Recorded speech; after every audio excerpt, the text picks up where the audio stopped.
Jean Viard, bonjour. Bonjour. Aujourd'hui, on parle de territoire et de vivre ensemble. Comment empêcher que certains territoires périclitent tandis que d'autres tirent leur épingle du jeu?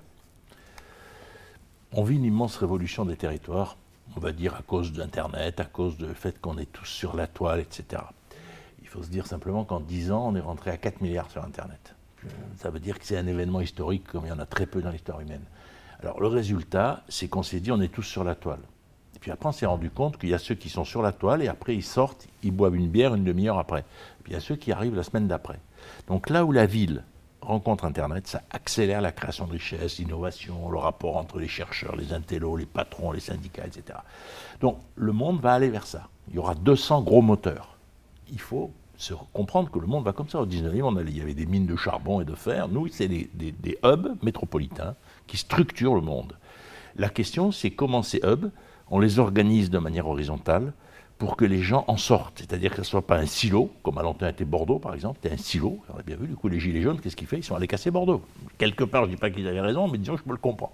Et donc, comment on fait pour organiser une société horizontale, pour qu'il y ait des gens qui habitent dans la métropole, des gens qui habitent à côté, des gens qui viennent une fois de temps en temps, que les gens de la métropole en sortent pour leurs vacances, pour leurs études, pour leur retraite, et que les entreprises aient des locaux dans les grandes métropoles et à l'extérieur. C'est toute cette organisation qu'il faut qu'on fasse, et en France on a du mal, parce que nous on pense commune, département, région, État, on gouverne en silo.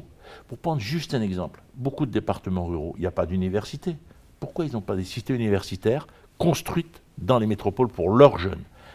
Si vous voulez, cette idée que rétablir l'égalité, le gamin qui habite dans un département où il n'y a pas d'université, l'égalité, c'est qu'il ait une cité universitaire construite par son département dans la métropole. C'est ce genre de lien qu'il faut avoir pour la santé, pour la culture, etc.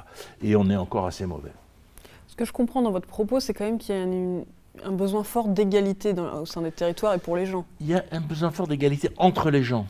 Après, la zone forestière a doublé en France en un siècle. C'est une excellente nouvelle. Il y a des endroits. Oui, la forêt va progresser. C'est pas grave. Si les gens partent, c'est qu'ils ont, comme on dit, on vote avec ses pieds. Au-dessus de Digne, bon, même le cœur de la Bretagne, il n'y aura pas la même force qu'autour de Rennes. Je mets Nantes, mais je sais que je suis pas en Bretagne. Mais donc, si vous voulez, bien sûr, mais simplement, il ne faut pas essayer d'aller contre le mouvement. Il faut essayer de le diffuser, de le démocratiser. Parce que les métropoles françaises, les 8 grandes, produisent 61% de la richesse. 61%. Avec 35 à 40% de la population.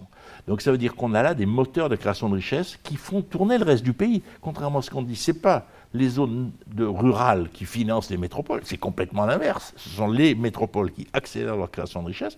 Mais après, il y a des territoires qui sont tellement cohérents culturellement, qui sont tellement des bons projets, qui s'en sortent très bien. Regardez la Vendée, regardez Figeac. Donc je veux dire, la question c'est comment on se pense au bon endroit. On fait une bonne analyse de sa capacité. La Bretagne, si vous voulez, c'est typique. Ça a été un modèle très intéressant quand il y a eu les modèles bretons qu'on appelait de développement, avec les politiques publiques, on a installé des télécoms, des Citroën, etc. Bon, c'était un modèle. Aujourd'hui, il faut en faire un autre. C'est la question des 10 prochaines années. Mais sans prétendre ni casser les métropoles, etc. Nantes et Rennes, ce sont des métropoles, mais relativement petites. Donc elles sont articulées avec Paris, on met 1h30 pour venir, mais il y a des gens le matin, ils mettent 1h30 pour aller travailler à Paris en banlieue. Donc la question, c'est qu'il faut qu'il y ait plein de gens ici qui puissent aller à Paris peut-être une fois par semaine, une fois par mois. D'ailleurs, si vous avez une maladie très grave, vous allez tout de suite d'abord aller à Rennes et éventuellement à Paris. Donc c'est la même logique. Les étudiants, c'est la même chose. Moi, je rêve à Paris, en face de la cité internationale, d'avoir une cité des régions, pour que quand nos jeunes veulent finir leurs études à Paris, parce qu'il y a des formations qu'on ne trouve pas ailleurs, ils soient logés. Qu'on ait cette vision de la mobilité des territoires et des populations. Après, il y a des territoires qui vont se développer plus vite sur place, mais il y a des territoires qui ne produisent pas de richesse et qui se développent très bien, parce que les gens vont y habiter, parce qu'ils consomment, parce qu'ils construisent des maisons, parce qu'ils mettent leurs enfants à l'école, etc.